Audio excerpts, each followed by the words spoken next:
অষ্টম অধ্যায়ে সে ভগবান বলছেন, অর্জুন রে, আমাকে পেতে চাও তো শেষের দিনে? বলে, যারা আমাকে শেষের দিনে লাভ করতে চায় তাদের কি অবস্থা হতে হবে?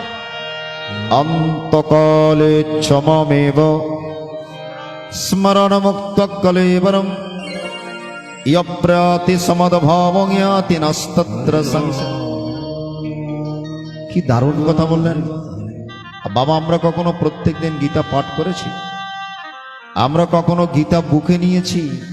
কেবলমাত্র কিছু মনে করবেন না, মারা গেলে এই ডেড বডির উপর গীতা একটা ভালো করে ছাপিয়ে দিই, লাভটা কি হবে? যে জীবদ্দশায় গীতা পাঠ করেনি, গীতা শ্রবণ করেনি, গীতাকে বুকে নেয়নি, তো মারা যাওয়ার পর ডেড বডির উপর গীতা দিয়ে লাভ হবে কিনা?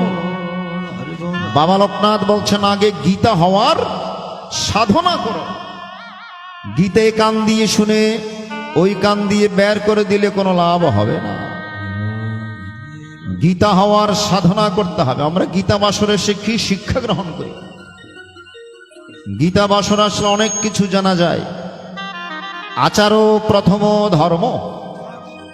সকালবেলা ঘুম থেকে উঠে আপনি ভগবানকে প্রথমে স্মরণ করে নেবেন। বিছানায় বসে হাত জোর করে প্রথমে ঘুম ভাঙার পর মাটিতে পা দেওয়ার আগে বিছানায় বসে আপনি ভগবানকে একটু স্মরণ করে নেবেন, হাত জোর করে ভাবে, জয় শ্রী বিষ্ণু, জয় শ্রী বিষ্ণু, জয় শ্রী বিষ্ণু। কয়বার? 3 বার। তাহলে সকালবেলার প্রথম অ্যাপ্লিকেশন, আবেদনপত্র ভগবানের চরণ আপনার পৌঁছে গিয়েছে। যে ঘরে ঘুমাবেন 2 জনের ছবি রাখবেন, নায়ক নায়িকার ছবি রাখবেন না দয়া করে।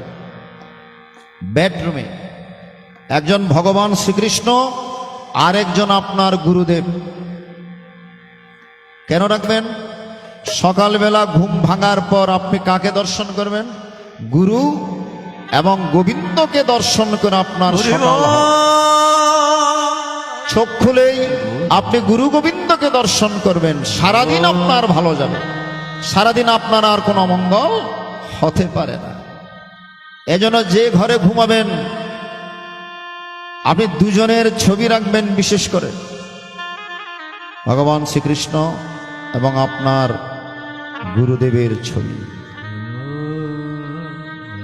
আপনি মাটিতে পা দেওয়ার আগে বসুমতীকে প্রণাম করবেন। বাইরে গিয়ে সূর্য নারায়ণকে প্রণাম করতে হয়। ওম জবা কুসুম শঙ্কাশং কাশ্যপয়ং মহাধূতে ধান্তারিং সর্ব পাপগণ প্রণতস্মিন দিবাকরণ। ওম নমঃ সূর্যায় নমঃ, ওম নমঃ সূর্যায় নমঃ, ওম নমঃ সূর্যায় নমঃ। আচ্ছা, সূর্য নারায়ণকে প্রণাম করবেন কেন? সূর্যের কিরণ যদি গাছের উপর না পড়ে, গতকালকে বলেছি, সূর্যের কিরণ যদি বৃক্ষের উপর না পড়ে, বৃক্ষ অক্সিজেন ছাড়বে না। অক্সিজেন না ছাড়লে আমরা বাঁচবো কি বাঁচবো না বলুন তো? অক্সিজেন না পেলে 1 মিনিট বাঁচতে পারবো না। এই জন্য আমরা সূর্য নারায়ণের কাছে ঋণী। হাত জোর করে এই জন্য সকালবেলা সূর্যকে প্রণাম করে নেবেন। স্নান করতে নামবেন, আপনি প্রত্যেক দিন চাইলে গঙ্গা স্নান করতে পারবেন। এই আচরণটুকু আমাদেরকে করতে হবে। পুকুরে নেমে স্নান করবেন, জলে হাত দিয়ে বলবেন, জয় মা গঙ্গা, জয় মা গঙ্গা, জয় মা গঙ্গা। কয়বার? 3 বার। ওই জলে স্নান করুন, আপনার প্রত্যেক দিন গঙ্গার স্নান হয়ে যাবে। গঙ্গে চ যমুনা চৈব গোদাবরী সরস্বতী নর্মদা সিন্ধু কাবেরী জলহস্মিন সন্নিধিং কুরু। এত বিশাল মন্ত্র বলতে না পারলেও অন্তত 3 বার ওম গঙ্গা, ওম গঙ্গা, ওম গঙ্গা বলুন। বাসায় যদি স্নান করেন, বালতির মধ্যে যে জল নিয়েছেন স্নান করার জন্য, জলের কে স্পর্শ করে 3 বার গঙ্গা মায়ের নাম।